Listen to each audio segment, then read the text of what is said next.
Hai semua, bertemu lagi dengan saya, Abang Imran. Sebelum ke sekolah, saya memakan spirulina dengan siruto. Sebab sekarang kan macam jerubu. Banyak yang tak sekolah, banyak yang tak sihat, banyak yang sakit tekak, banyak yang batuk-batuk. Tapi adanya siruto dengan spirulina ni buat kita bertenaga pergi ke sekolah. Okey, saya buat bancuh. Ada yang bawa bancuh, ada yang minum terus. Tapi saya bawa bancuh.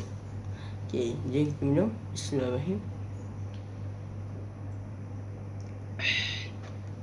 Siruto ni sihat, buat kita ni ada imun dan cegas lagi sekolah.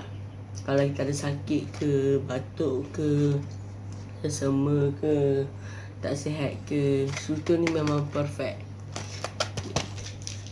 Jom kita minum spirulina. Let's go. Okay, spirulina ni boleh ambil 5 boleh, 5, 6. Kalau saya ambil kadang-kadang 10, kadang-kadang 6. Kadang-kadang terlebih saya makan je. Okay ni, jom. Bismillah.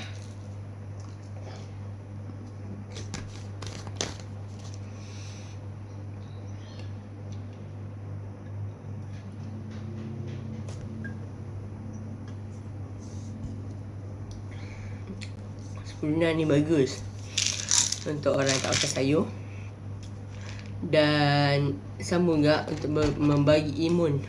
Apa orang kata, makanan berfungsi. Ya, siapa-siapa yang nak cuba makanan BE, boleh kontak Akak Gorgeous. Bye bye.